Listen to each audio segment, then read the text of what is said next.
Dragoi, Drakolka. These are just some of the names various cultures have bestowed upon the vampire, a belief as old as civilization itself. From earliest times, people have believed that the soul lives on long after a person dies, and in some cases, retains enough power to reactivate the body. To placate the dead, the living would bury food, drink, and concubines beside them. However, there was a fear among the living that the evil souls would be aroused from their graves in hopes of replenishment, a need that could only be filled through the revitalizing power of fresh blood.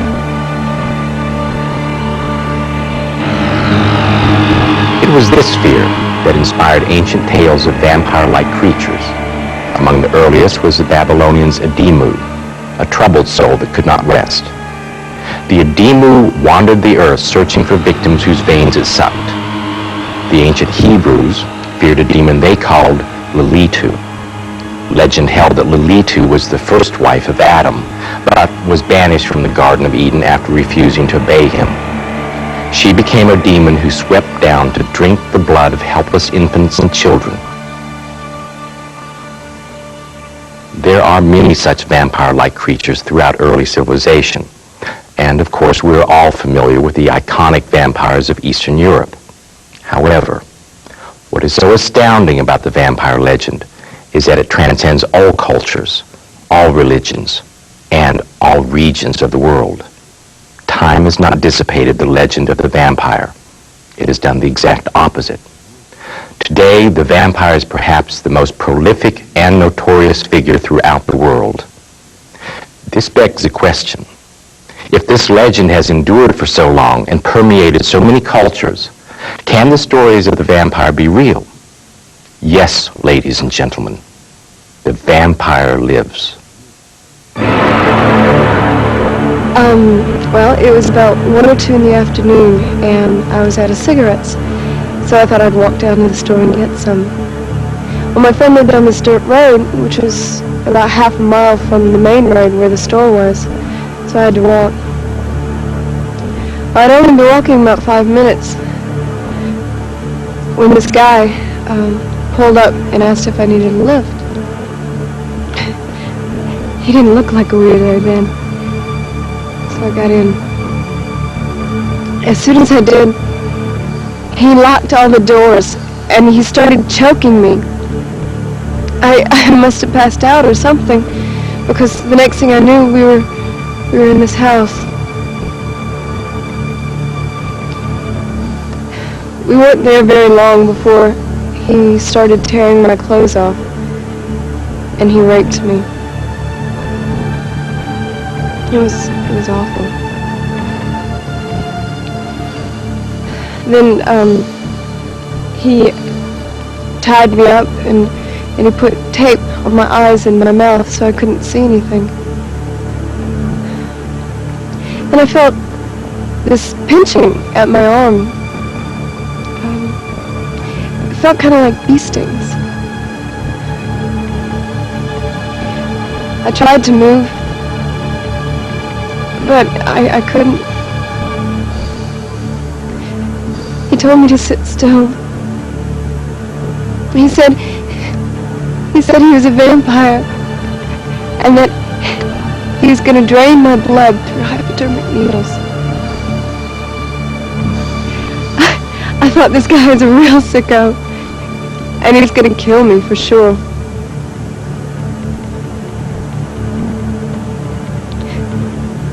This went on for hours.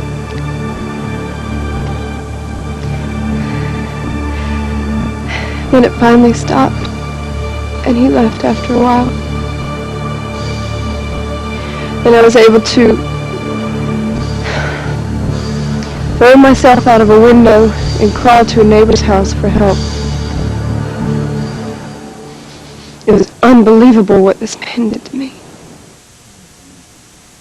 After 22 hours of sheer terror, the naked and dazed woman hobbled down a dirt road until she flagged down a car for help.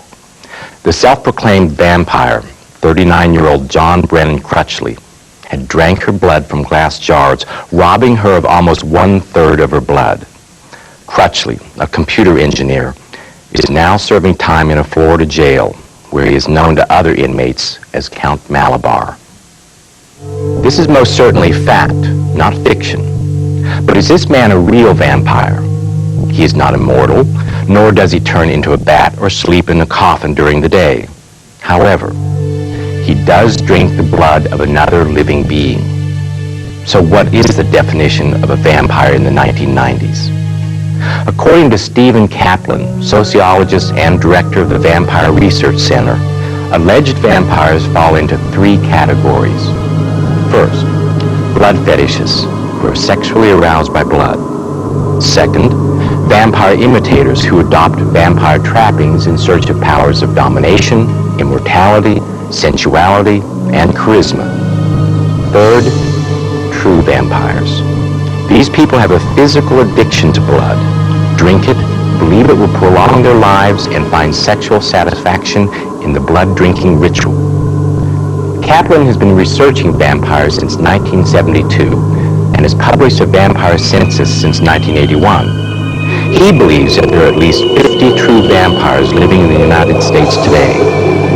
These vampires drink only a few ounces of human blood each day, but their need to drink it must be satisfied at any cost. They report that if they do not have this daily portion of blood, they become irritable, depressed, feel weak, and become very aggressive. With their constant daily need for human blood, this type of vampire will do almost anything to obtain it. They will take part in sadomasochistic rituals that include bloodletting and blood drinking. They will exchange sexual favors in return for blood. Many have joined blood cults in order to satisfy their needs. Kaplan says that he's never met a vampire of this type who would kill for blood. They say the amount of blood needed does not warrant killing the donor. But if there's no alternative, some will take blood from an unwilling donor. You see, vampires do exist. They may not sleep in coffins or turn into bats, but they do drink blood. Some do it by biting their partner. Others use needles or sharp objects. The methods may vary, but the objective is the same. I've known Steve for a long time now, and we've been getting together for quite a few years. Usually my husband's there, and if I can find another donor, then I'll invite them along too. I'll dim the lights, put on some soft music, light a few candles. Steve usually likes to lay on the couch, and I'll kneel beside him. And I start by massaging his back and his shoulders until he feels comfortable and relaxed. And then after a while, I'll gently take his hand and slowly lick his fingertips. And with a sterilized hypodermic, I'll prick his finger until blood starts to drip from it. And then I'll squeeze and then suck. And then squeeze again and suck some more. And I do this until I've satisfied my hunger. The vampire, Pam, says she was born a vampire, that vampirism ran in her family, with only 1 or 2 per generation. She claims that as an infant she kept biting herself until she bled. When she was growing up, other school children teased her about her pale coloring. Bright sunlight hurt her eyes, and today she must wear sunglasses during the daylight. While these vampire characteristics may sound silly, her need for blood is a serious matter. I need about a cup of blood per week in the winter and about a pint of blood per week in the summer. I don't get high on blood, I just feel energized and satisfied. Sometimes donors are pretty hard to find. And when the hunger gets really bad, I start climbing the walls. When I'm going out to find someone, I usually wait until the right time to bring it up.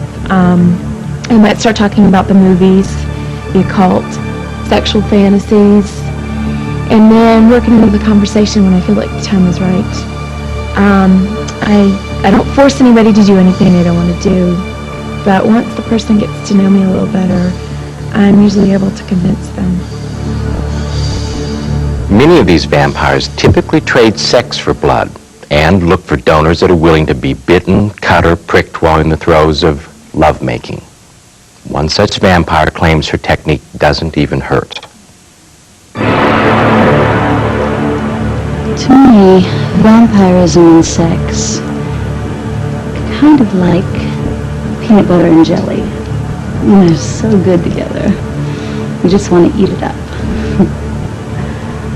I guess I've been exchanging blood for sex for 10 years now. I really rather enjoy it. And so do my partners. You see, I take blood in a very pleasurable, not painful way. And I always take it from a part of the body that doesn't show, so it doesn't show any marks. I usually use a hypodermic needle or a razor blade. And I always wait till the very right moment. And then I do my thing. It does heighten my partner's pleasure, and I must admit that I do love it. Oh, and sometimes I take the razor and make little slashes across the body. The chest is the best. Well, that's too fleshy, and it doesn't bleed very easily. But when the blood begins to ooze, I slowly, gently start to lick it up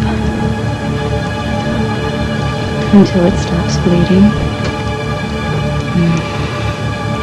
It's a sensation that's kind of hard to explain. Oh, but it is very pleasurable for both of us. The need for blood is very real for these modern vampires. They feel it revitalizes, gives them strength, and perpetuates a self-image of sensuality and control. Characteristics that are the outgrowth of the vampire legends that have been with us for centuries. Since the dawning of civilization, vampires have lurked behind a shroud of religion and superstition, and to this day walk among us. In fact, as you've just seen, there are human beings who find that they cannot resist the compulsion to draw and drink the blood of others, or in some cases, their own blood. Unlike the archetypal vampire who we most associate with the character of Count Dracula, these vampires do not have eternal life, nor do they have large fangs for teeth, and in most cases do not sleep in coffins or have Eastern European accents. These true human vampires are as individualistic as the rest of us. They are young and old, male and female, and of various ethnic backgrounds. Some are harmless, but some are extremely dangerous. Although it is rare, some of these human vampires have engaged in activities far more horrible than anything ever depicted in folklore, literature, or movies.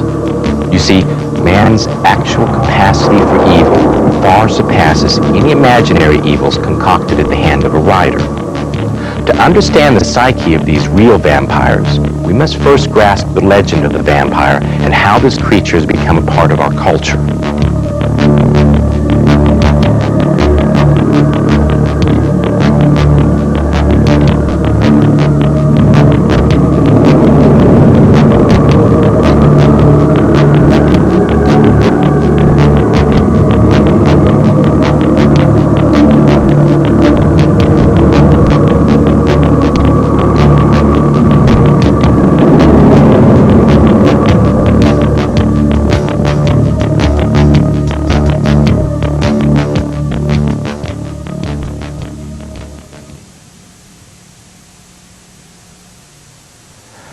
Vampire-like creatures have been documented through carvings, drawings, and other artifacts well before the time of Christ.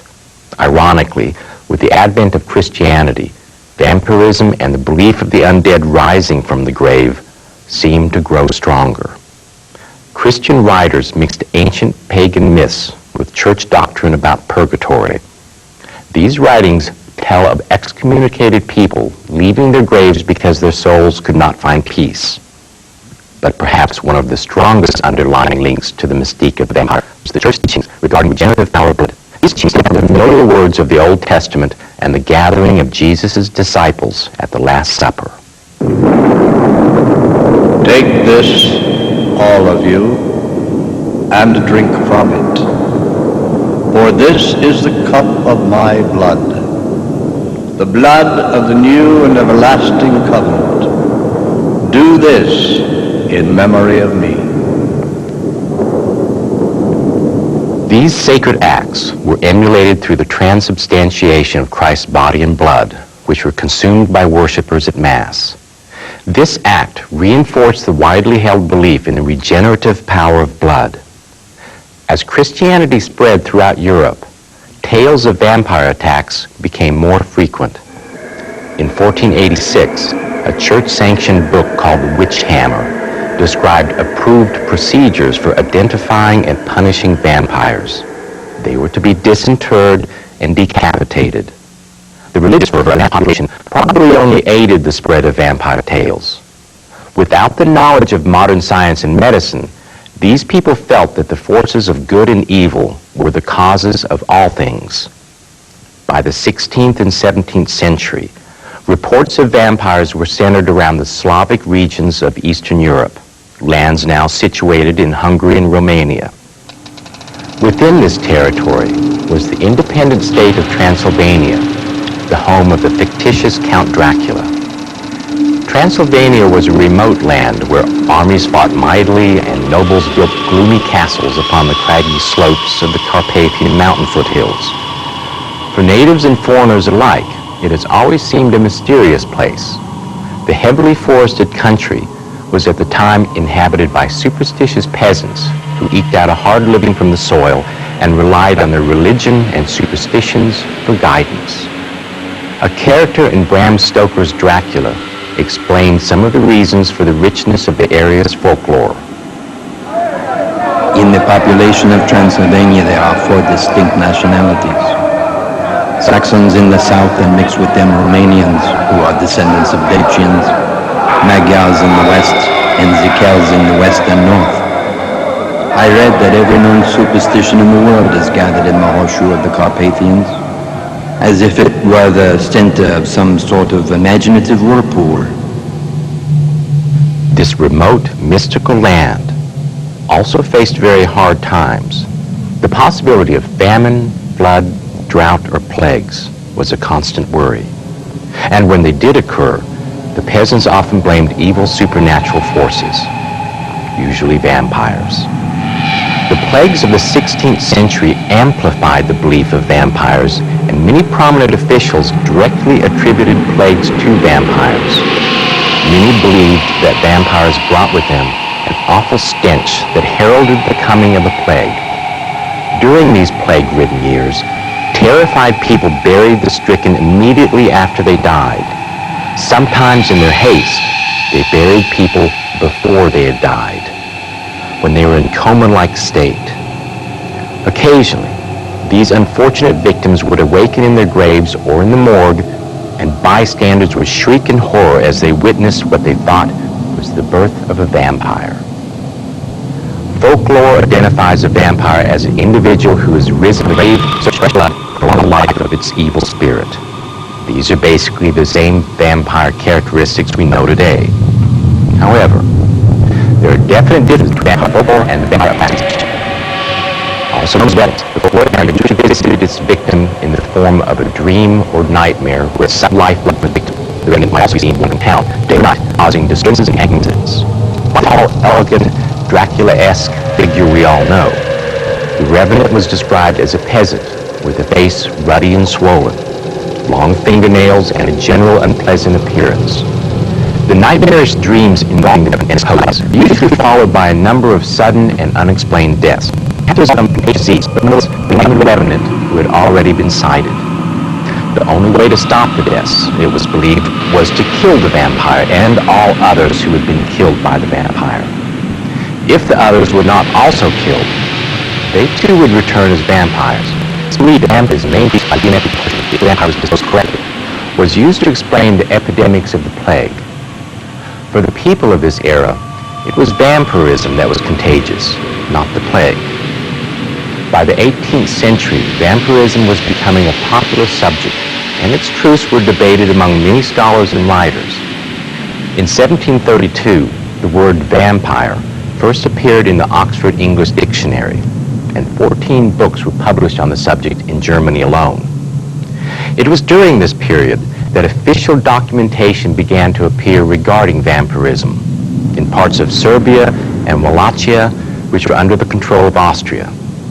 The occupying forces began to notice and file reports on a peculiar local practice, exhuming bodies and killing them. Literate outsiders attended these curious and horrific exhumations.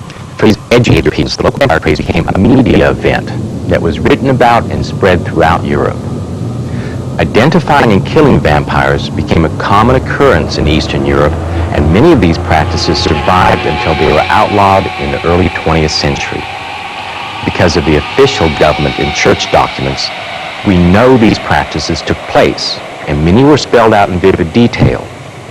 One account that occurred in 1725 was very typical of what these officials saw. This incident involved a Serbian peasant named Peter Plagojevich in the village of Kisilova. The subsequent events were recorded by Austrian military officials who were there to administer its government. Our subject, Peter Plagojevich, had died 10 weeks past. He'd been buried according to local custom. It was revealed that in the same village, during a period of a week, 9 people had also died after suffering a 24-hour illness. Each of them had publicly declared that while they were still alive, but on their deathbed, Plagojevich had come to them in their sleep and throttled the life out of them. To this end, the townspeople went to the government official, as well as the local priest, and demanded that the grave of Plagojevich be opened to see if he was a vampire. At first, the officials refused, but the villagers informed them that if they did not accord them a legal viewing, they would be forced to abandon their village. Following is the Austrian officials' written account of the disinterment of Mr. Plagojevich. Since I could not hold these people from their resolution, myself and the local priest witnessed the disinterment of the body. I did not detect the slightest odor that is otherwise characteristic of the dead, and the body, except for the nose which had fallen away, was completely fresh. The hair and beard, even the nails of which the old ones had fallen away, had grown on him. The old skin, which was somewhat whitish, had peeled away, and a new one had emerged from it. Not without astonishment, I saw fresh blood in his mouth, which, according to the common observation, he had sucked from the people killed by him. With great speed, the outraged subject sharpened a stake and pierced his chest, whereupon, as he was pierced, much blood, completely fresh, flowed from his nose, ears, and mouth, as well as other signs which I passed by out of high respect. Finally, according to their usual practice, he was burned to ashes. Appearance, identification, and killing of a vampire became a by-the-book task. The primary signs were, of course, the sightings of the revenant, followed by the sudden deaths of various townfolk. Once the accused vampire was disinterred, there were numerous telltale signs: the freshness of the body, blood around the mouth, plumpness of the body, which was assumed to be caused by drinking too much blood. The vampire was killed by driving a stake through the heart and then burned. In some regions, the bodies were also decapitated or the heart cut out. It was also assumed that those who were killed by the vampire also became vampires, so those bodies were treated in a similar manner. In the minds of the people of this era, it was vampirism that was contagious, not the bacteria and viruses that caused these plagues. Of course, in their day, they did not have the knowledge of modern medicine, and vampirism seemed like a more plausible cause.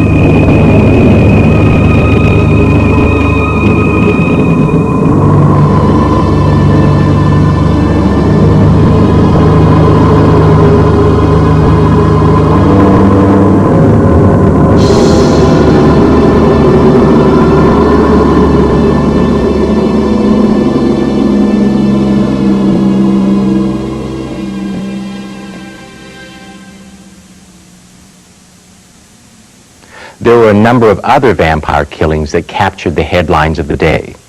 One such incident in 1732 involved a former military officer named Arnold Paole.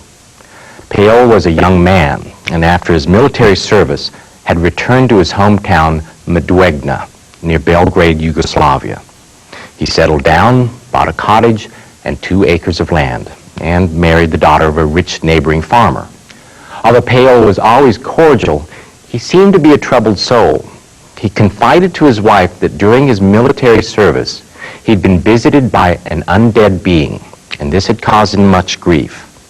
For a time, it seemed that Paole had escaped the effects of this vampire. Then, during harvest time, he fell from a hay wagon and was killed. About 1 month later, rumors began to circulate in the village that Paole had been seen wandering around after nightfall. People complained that he haunted them, and several had died. Word of these incidents spread quickly, and soon the townspeople decided to exhume Paole's body. The event stirred official interest, so that the party was accompanied by an Austrian Imperial Committee of Inquiry, 3 army surgeons, a lieutenant colonel, and a sub-lieutenant.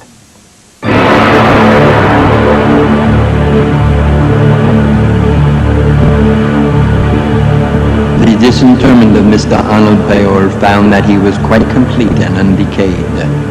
The corpse had moved to one side, the jaws gaped wide open, and the blue lips were moist with new blood which trickled in a thin stream from the mouth as well as the eyes, nose, and ears.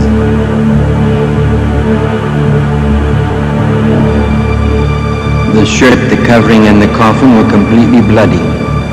The old nails on his hands and feet along with the skin had fallen away, and new ones had grown back.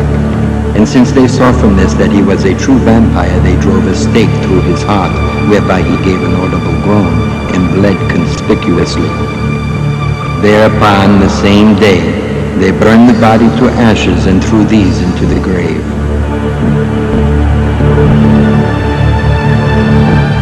These people said further that all those who were tormented and killed by the vampires must themselves become vampires.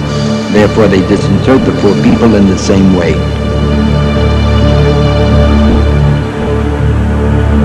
These documented accounts prove that the fear of vampires among most Eastern Europeans was very real.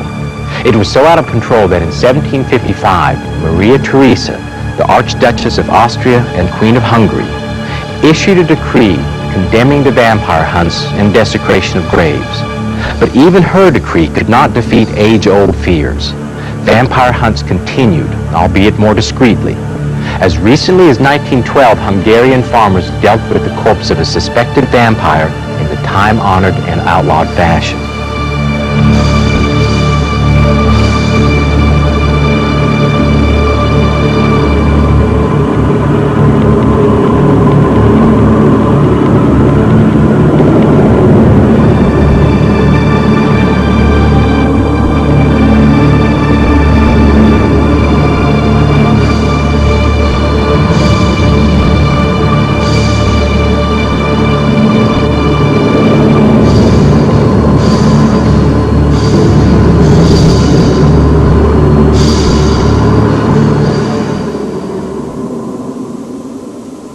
And hysteria was undeniable. But were these vampires for real? We'll probably never know for sure. There is no doubt, however, that a misunderstanding of death and disease combined with uncontrollable superstitions made the vampire more believable. Among the cultures of this day, death was contagious, and it was meaningful and deliberate. Death's patterns were based on values and vendettas, not plague-ridden rats. To these people, death came from the dead, who through jealousy or anger sought to bring the living into their realm. To prevent this, the living attempted to neutralize the power of the dead. As you have heard, they did this through very specific means. This whole phenomenon is hard for us to believe. But had we lived during a time where superstition far overshadowed medicine and plagues suddenly appeared and disappeared, we too might have believed in evil forces rising from the grave. The beliefs and practices these people concocted to protect themselves were just the beginning of a vampire mystique that has become a permanent part of our culture.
Good evening. Won't you please come in?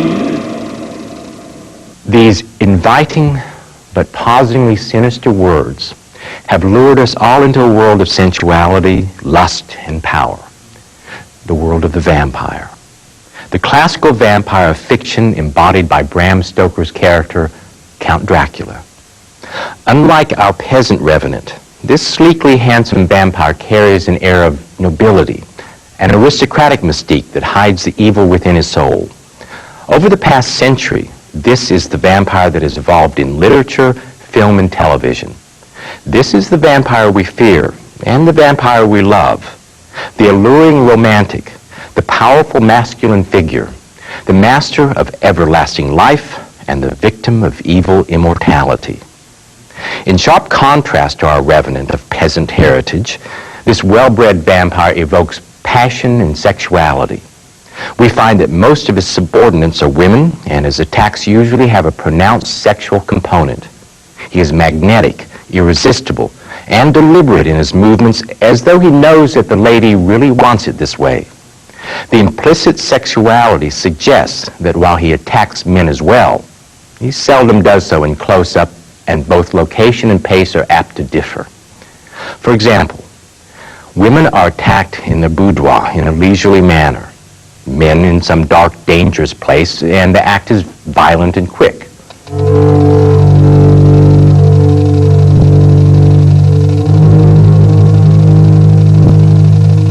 Through literature and later films, the modern vampire has grown and evolved as a character. He has become more than a demon. He has become a complex character, more fitting of a mortal human. He has become one of us.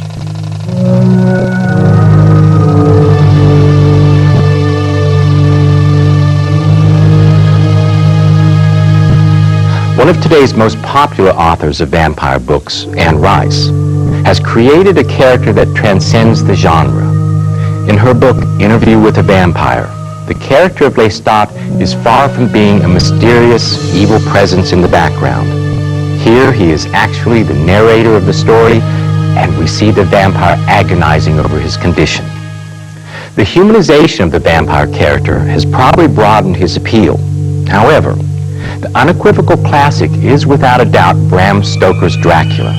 But even Stoker's Dracula was molded around other fictional vampires that captured the imagination of the world. Dracula and others like him were part of the Gothic literature of the 18th and 19th century that gave us the characteristics of the vampire we all know. The tall, handsome nobleman, the irresistible appeal, the paralyzing stare, and the power of immortality. He feared only the light of day and religious symbols such as the cross and holy water. His final death would come only at sunup with a stake through the heart. This modern vampire first came to life on the pages of The Vampire by Dr. John Polidori. Polidori was the personal physician of one of the most influential literary figures of the day, the poet Lord Byron. Polidori and Lord Byron were also traveling companions. And one summer holiday, the two traveled to Europe with a man named Percy Shelley and his wife Mary Shelley. To relieve the boredom of a rainy week, Byron proposed that each member of the party write a horror story. From this suggestion, Byron sketched plans for a vampire tale. However, Byron never finished it. Instead, Polidori picked up the idea and wrote The Vampire. Mary Shelley also sketched plans for a tale of her own, a famous one in its own right. It was called Frankenstein. This strange twist of fate produced two of the century's most infamous Gothic novels. Polidori's character in The Vampire, the Englishman Lord Ruthven, laid the foundation for the aristocratic vampire we know today. Although Lord Ruthven dresses, speaks, and acts like those around him, there is something mysterious and dangerously threatening about him. Like the literary vampires that followed him, he is repulsive and attractive at the same time.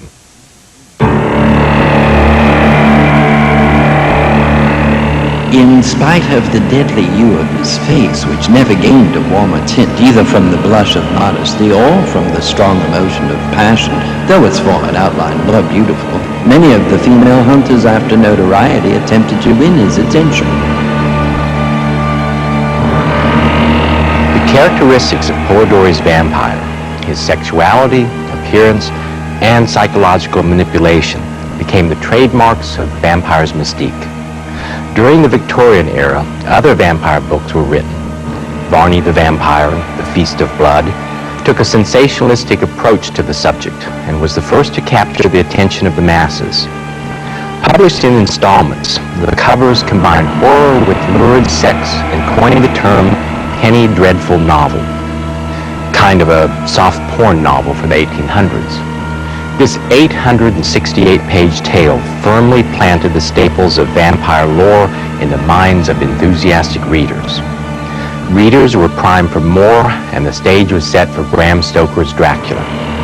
First published in 1897, the novel was instantly popular and has never been out of print. Stoker, an Irishman, cleverly focused the vampire legend and set it firmly in Transylvania.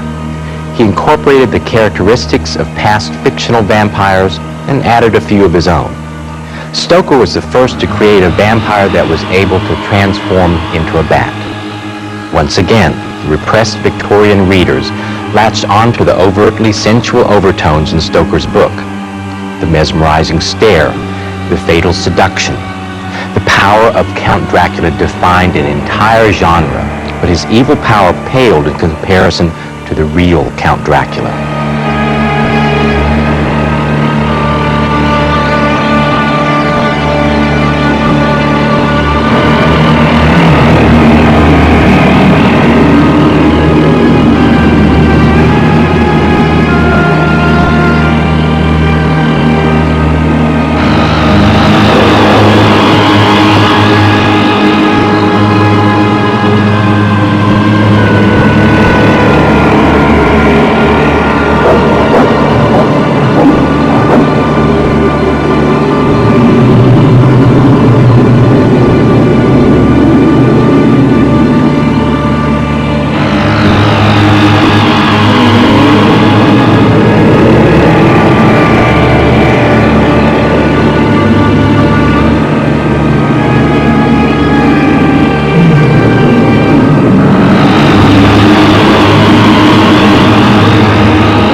soul to keep. If I should die before I leave, I pray the Lord my soul to take me.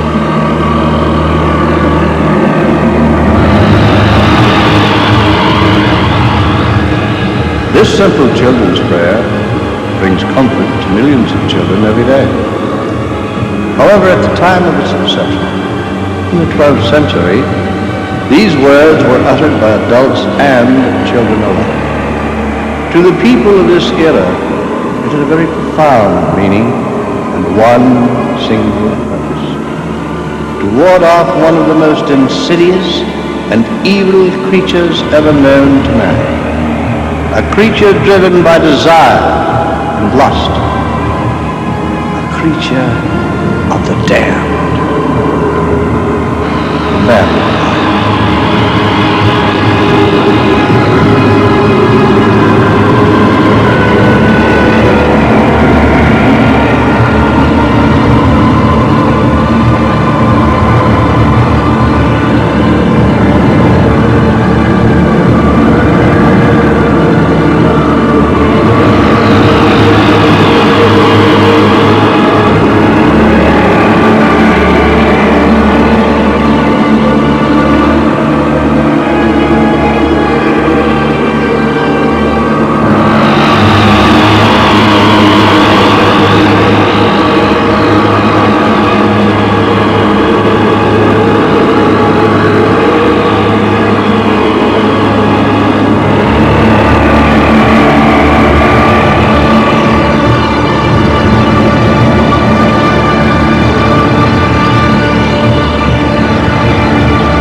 The real-life Dracula was born in 1431 in Transylvania.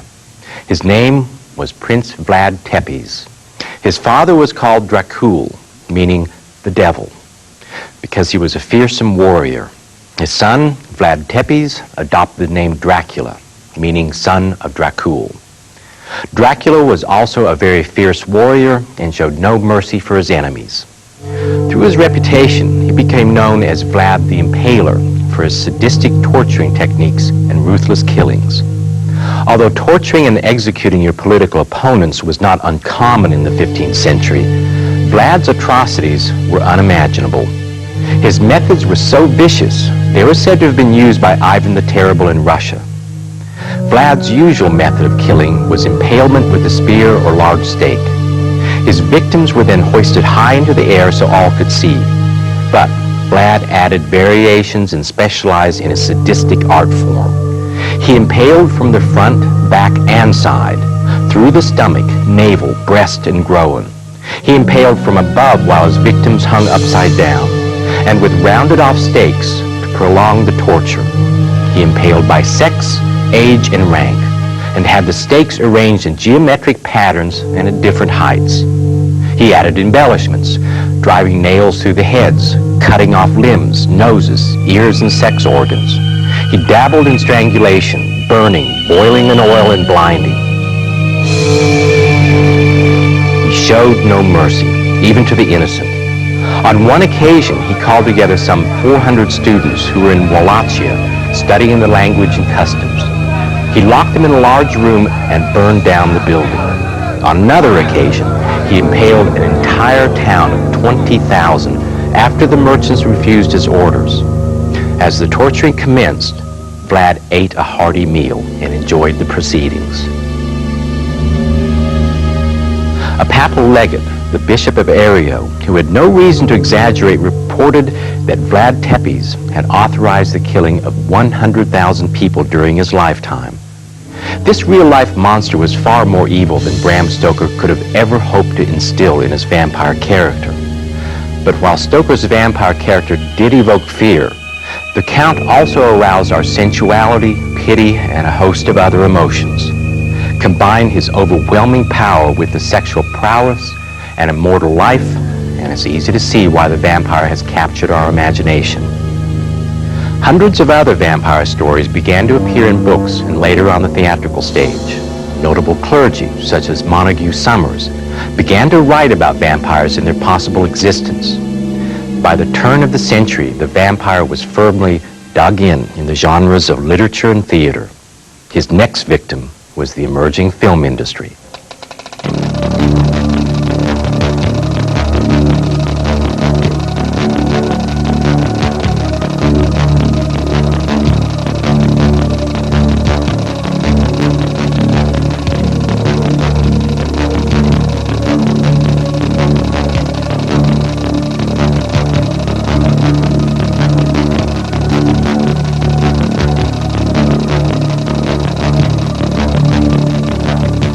The first vampire movie was titled Nosferatu. This silent classic featured Max Schreck as the gruesome vampire and was directed by F.W. Murnau. The film incorporates many of the characteristics of the folkloric vampire, the monstrous appearance, the long fingernails, and the unsophisticated manner. To this day, Nosferatu stands as a unique precursor to the entertainment industry's love affair with the vampire.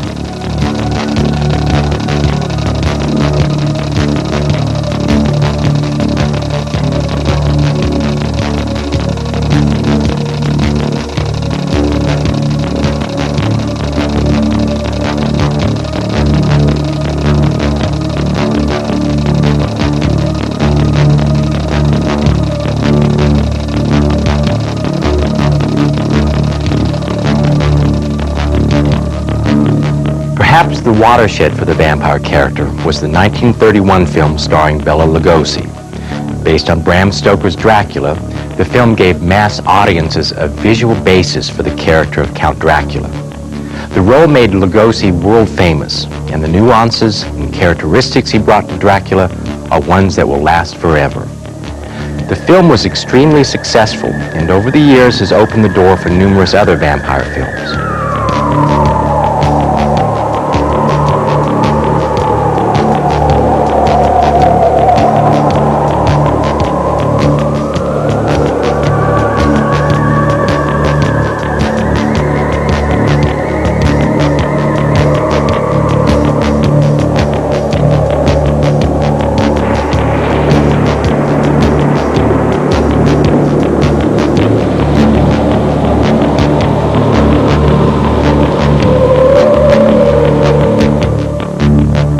The film industry and the media has done much to ingrain the vampire as part of our culture.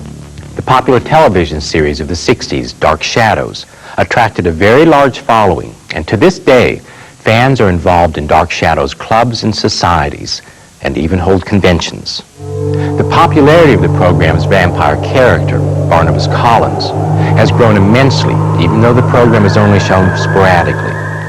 But all this changed in 1990 when NBC resurrected Dark Shadows with new actors in the familiar character roles. Once again, the vampire had risen to rekindle its love affair with television audiences. Another very popular vampire series was The Night Stalker. Set in a modern-day American city, Detective Kolchak had to convince his peers of the vampire's existence. The detective would do anything to get proof of the vampire's existence, and this led to some dangerous, if not almost humorous, predicaments. Since the 1970s, there have been numerous television movies about vampires.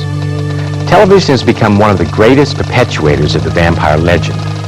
Combine the old vampire film reruns with the syndicated shows like Dark Shadows and the cartoons and commercials that occasionally include a vampire character, and it's easy to see why the vampire is immortal. The media won't let him die. In addition, throughout the United States and all over the world, hundreds of groups and organizations have been formed to further the legend of the vampire. Publications like the Journal of Vampirology, Vampire Quarterly, Vampire Information Exchange Newsletter, the Vampire Papers, Nightwing, the World of Dark Shadows, the Count Dracula Newsletter, and the list goes on and on.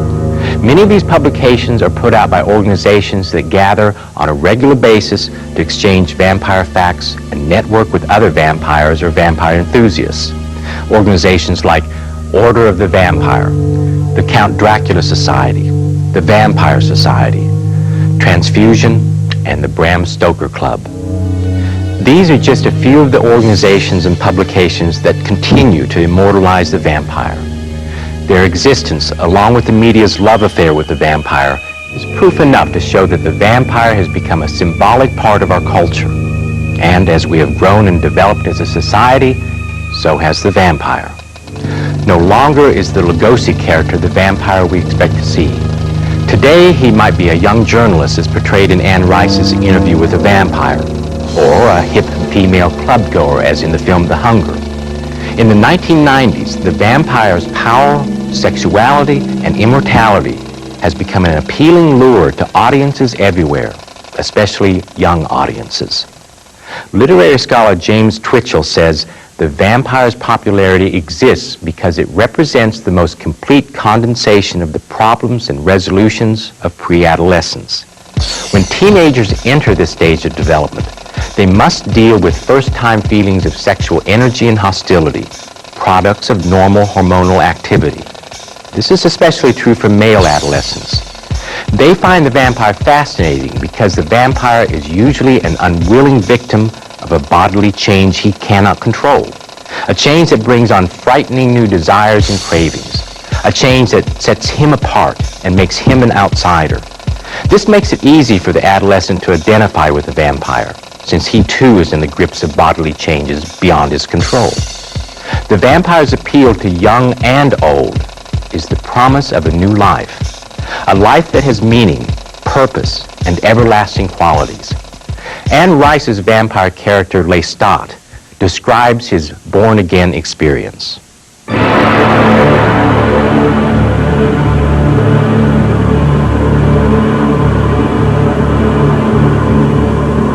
My vampire nature has been for me the greatest adventure of my life. All that went before was confused and clouded.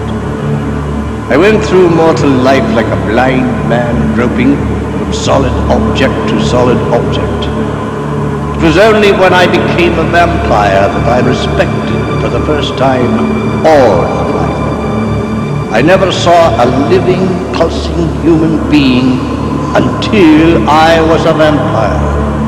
I never knew what life was until it ran out in a red gush over my lips and my hands.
We envy the power of the vampire, and yet we pity his immortal dilemma.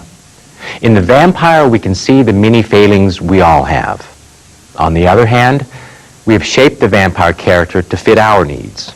Even the vampire's evil image has been pushed aside, and the vampire has been used to communicate to children. The children's program Sesame Street has a Muppet character called Count, who teaches children how to count. There is a very popular children's breakfast cereal called Count Chocula.